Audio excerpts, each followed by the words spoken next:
Yasha! What is up mga Wacky Peeps? Good morning, good morning, good morning sa inyong lahat. Well, for today's video, samahan nyo lang ako, magpapalagay tayo ng auxiliary light para kay Red. So huwag na natin itong patagalin, mag-intro video na tayo.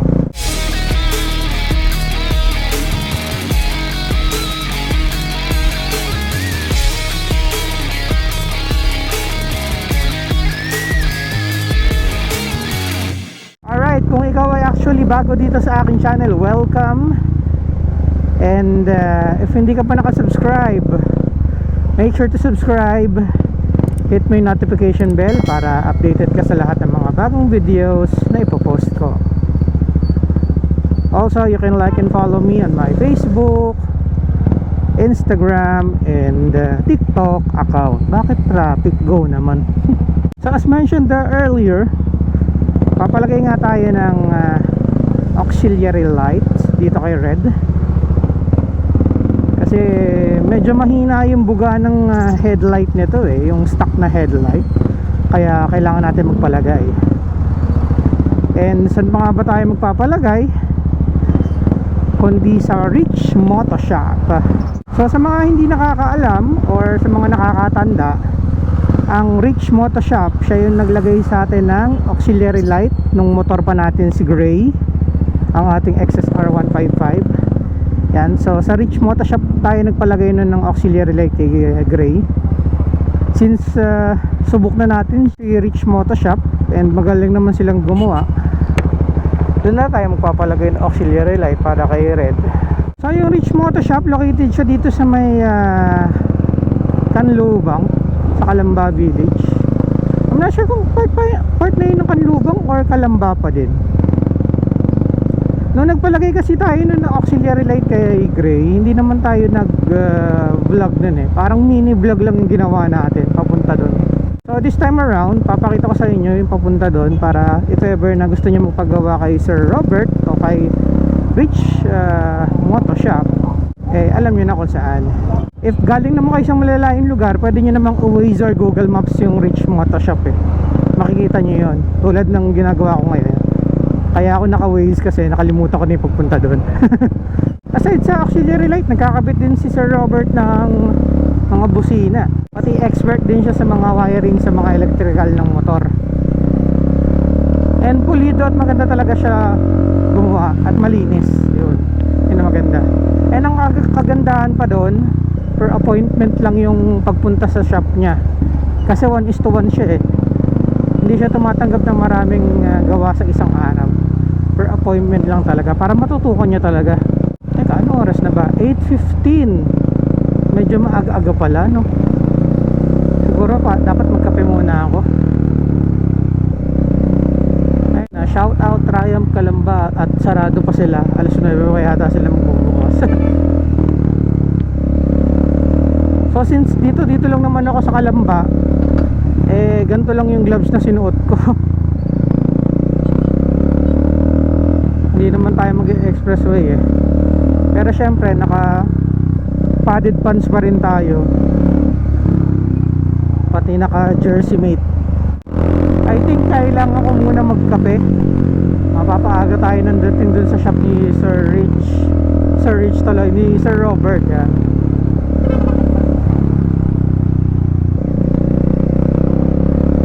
May 7-Eleven. Kaya lang sa 7-Eleven ba mayroong black coffee doon? Black coffee lang kasi ako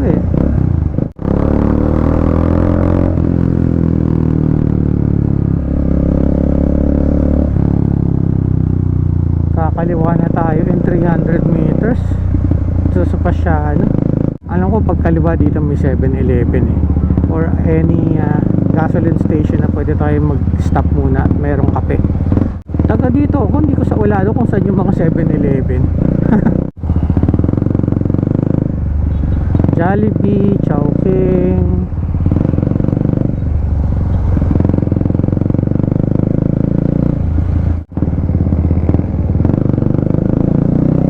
Ayun, Total. Baka meron dito. Ayun, mukhang meron dito. Dito na muna tayo.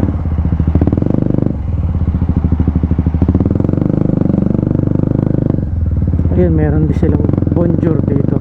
Bonjour. Yes. Anyway mga Wacky Pips, dito muna ako. Kakape lang ako saglit, balikan ko kayo, okay? Yes mga Wacky Pips, tapos na tayong magkape.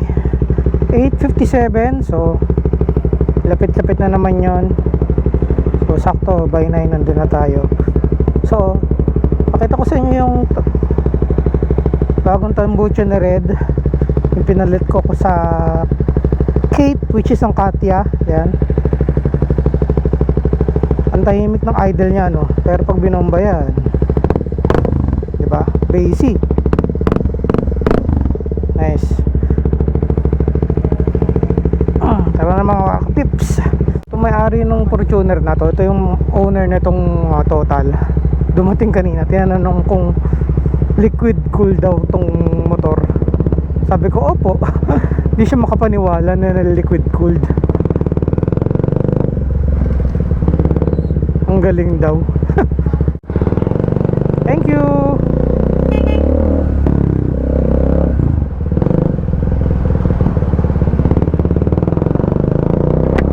Yes. So 9 minutes pa. 2.3 kilometers. Tapos after ng tulay na to,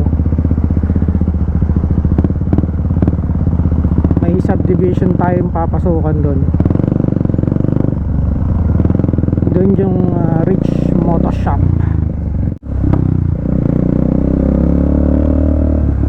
Grabe yung e-bike, no?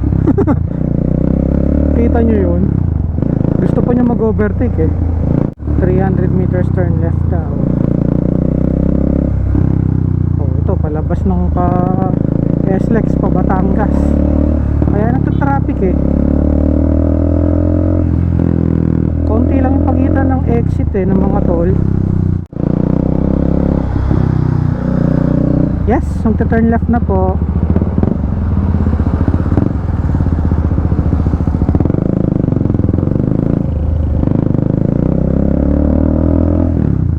Oops, aso.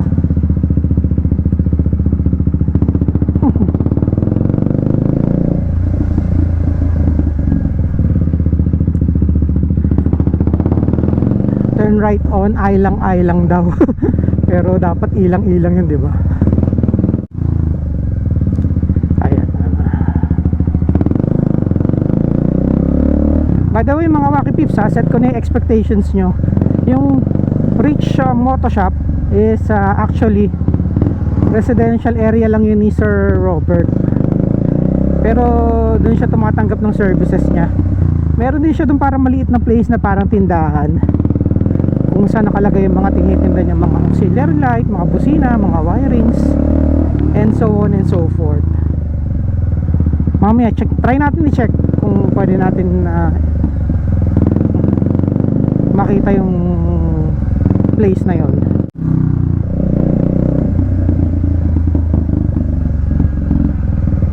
Turn left daw.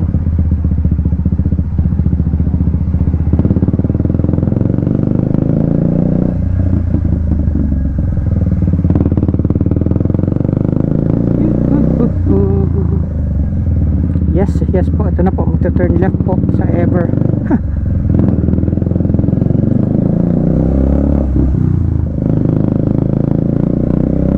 Maliligaw ka dito pag hindi mo kabisado.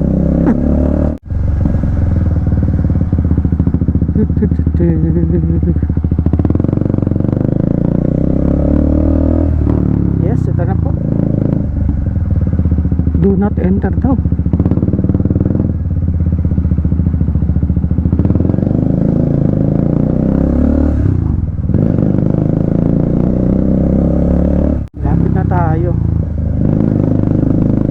You have arrived at your destination. Ayan, Rich Moto Shop.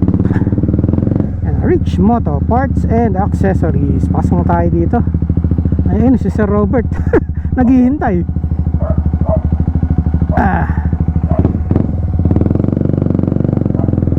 Uy.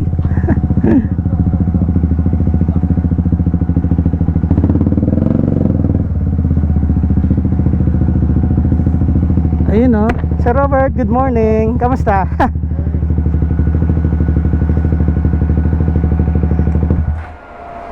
Pasensya na, maaga ako ah. Baka kasi umulan mamaya eh. Usually sa hapon nag-uulan eh. Ayan mga ka-pips, nandito tayo sa shop ni Sir Robert. Yan, Rich Moto Parts and Accessories. Hello ka naman, Sir Robert. Ayan, no, ayan. Sa mga hindi nakakilala si Sir Robert, siya yung... Medyo hindi sanay sa online, sir. Oh, siya yung boses sa likod ng Rich Moto. Meron siyang YouTube channel. Yung YouTube channel niya mostly, ang expertise niya doon, yung mga auxiliary lights. Yan. Aside sa auxiliary lights, as mentioned earlier, nagkakabit din siya ng mga busina, mga electrical wiring sa motor. Yan. So, sinusukatan na ni Sir Robert yung clamp na ilalagay natin para kay Red. Yan. Sa clamp kasi depende rin kasi hindi lahat pare-parehas. May matibay, saka meron din namang mumurahin. Yun kasi Okay. Lalo pag big bike, mas malakas yung vibration. Kailangan natin medyo mas matibay na bracket. Ayan, yung isa sa kailangan i-consider. Okay. Kaya ang ilalagay mo, Sir Robert, ano yan? Bakal ba ito? Alloy siya sa alloy. pero hindi siya yung typical na nabibili na pang small bike. Mas makapal yung build nito.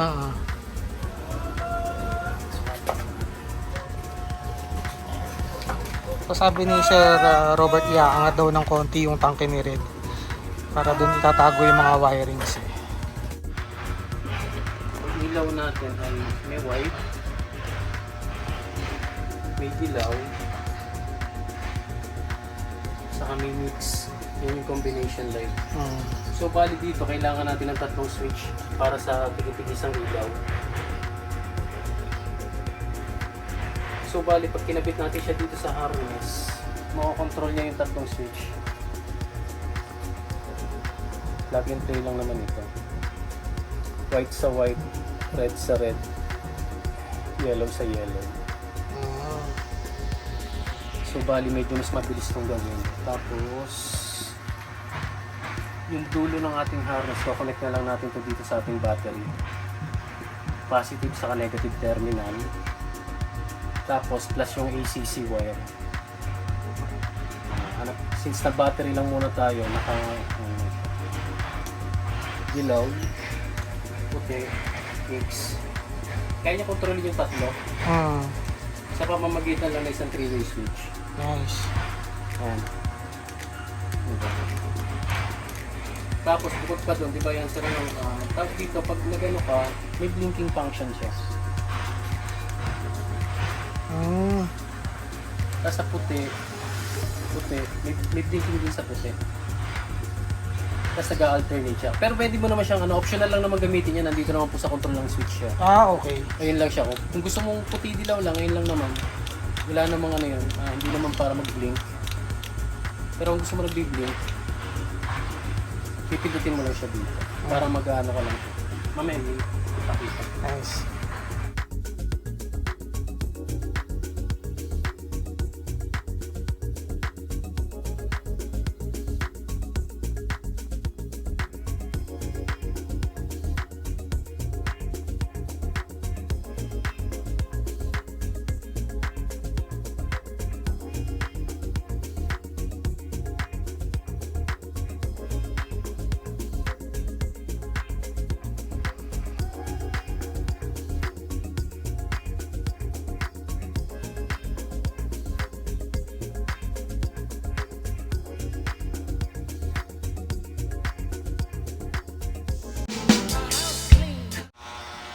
Sa mga makitips, patapos na si Sir Robert na inaayos na sa bike natin. So pakita ko tong mini shop ni Sir Robert para makita nyo yung mga available na items na binibenta niya.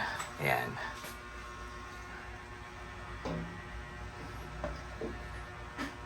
May mga oils din siya dito. EIAA horn. Ayan. May mga rims din siya dito. Ayan pag dito kayo magpapakabit, ang dami niyong option. So, meron siyang X7, X2, M3, X1, T1. Ayan. And may mga iba't ibang klase din siya ng mga aux light and mini driving lights.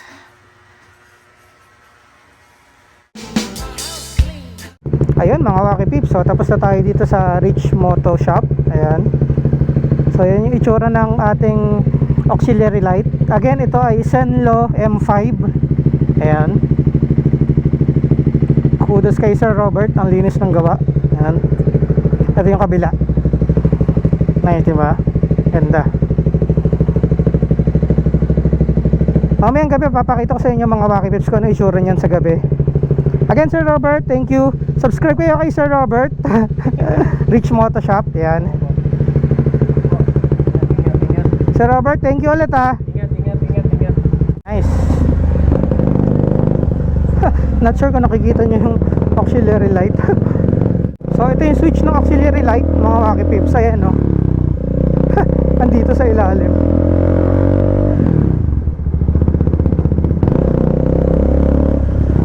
Teka, saan nga ba tayo lalabas? So palabas na tayo. So mag SLEX na tayo. Yung oras na rin, alas 12 na. Yes.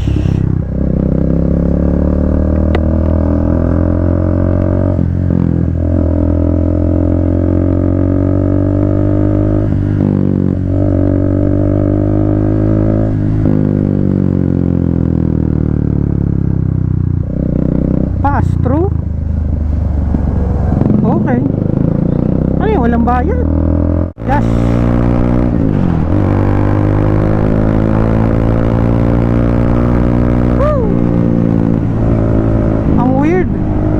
Ganito yung gloves ko tapos nasa expressway ako. Hindi ako sanay. Anyway, again maraming salamat kay Sir Robert ng Rich Moto Shop. Napakalinis gumawa. And take note, wala siyang ginawang putol ng mga wiring sa motor natin na si Red. And also very knowledgeable niya talaga pagdating sa mga ilaw. Expertise nyo talaga yon. So mga Wacky Peeps, kung naghahanap kayo ng affordable at quality na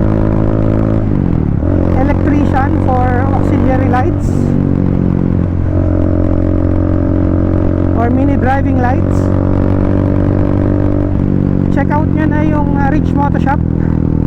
Si Sir Robert ang makakausap nyo doon since siya lang din naman yung gumagawa. By appointment yung punta sa kanila mga Wacky Peeps ha.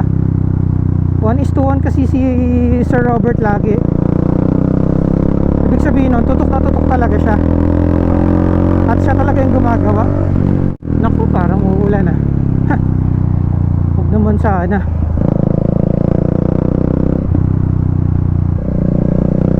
So putulin ko lang tong video mga Wacky Peeps. And balik ko kayo mamaya pag gabi na. Papakita ko sa inyo yung ilaw nito sa gabi. Okay? Alright mga Wacky Peeps, I am back. So right now, testingin na natin itong Zenlo M5 Plus. Since madilim na naman. So napainit ko na naman yung engine ng motor natin. So start na natin. So as you can see, yan yung daytime running light ng speed 400. And then ito naman yung low. Tapos ito naman yung high. Yan, 'di ba? So ngayon pakita ko sa inyo yung ilaw ng Zenlo M5 Plus. So ito yung white nya. Ayan. Ito naman yung yellow. And ito yung combination. Ayan. So on both colors may mga function yung mga yan. Sa white meron yung combination, tapos yung blinking, tapos yung alternate. Same goes with sa yellow. Yan, may blinking at meron yung alternate. Yan, so yun siya. So ngayon try na natin siya. So let's go. Yan, gamitin natin tong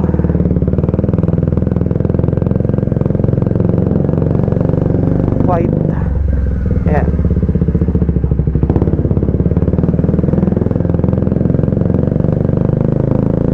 Actually, palitan muna natin ng stock. So, yan yung daytime running light. Tapos, ayan yung low. Ayan o. Tapos yung high. Ayan, parang walang pinagbago no, pag nag-high. Ngayon, patayin natin siya. Palitan natin ng white. Ayan. Ayan yung white. Nice no. Tapos ito naman yung yellow. Lawak eh no. Tapos ito yung combination. Pero parang mas okay yung yellow no.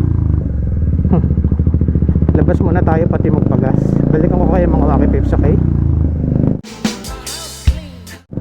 Alright.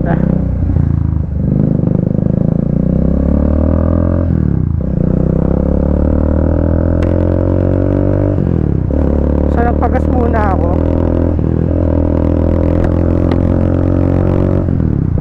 So again, pakita ko sa inyo yung ilaw ng Zenlo M5 Plus.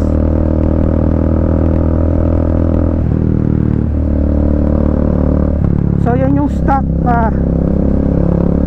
ng speed 400. Ito yung low. Ito naman yung high. Parang wala makita eh no. Ngayon pakita ko sa inyo yung white. Ayan, yan yung white ng Zenlo M5 Plus. Lawak no. And ito naman yung yellow. Yan. Nice, diba? So yung yellow and white, ito. Ayan, yun siya. Lapad din. Actually lahat naman siya malalapad eh. Pero parang mas gusto ko yung yellow eh. Oh, parang mas okay yung yellow eh. Ganda. Anyway, sinod ko tong video na tong pagtest ng ilaw is actually madaling araw, kaya pa umaga. Ito lang kasi yung time eh, nag-uulan kasi. Anyway, again, maraming salamat sa Rich Moto Shop and kay Sir Robert sa pagkabit dito sa ating Speed 400 ng Zenlo M5 Plus. Again, mga Wacky Pips, kung naghahanap kayo ng quality tapos budget friendly na auxiliary lights, kontakin nyo lang si Sir Robert sa Facebook page niya. Yun nga, yung Rich Moto Shop. Siyempre, kung nagustuhan niyo ito, make sure to like, comment, share, and subscribe. Hit mo yung notification bell para updated ka sa lahat ng mga bagong videos na ipopost ko. Sa rainy season ng mga Wacky Pips, ingat po tayo sa mga ride natin since maulan na. Thank you again sa mga tumapos ng video na ito. Enjoy the rest of your day and I will see you all on my next video. Until next time mga Wacky Pips, God bless everyone. Bye! Bomba tayo. Yeah. Bye mga Wacky Pips.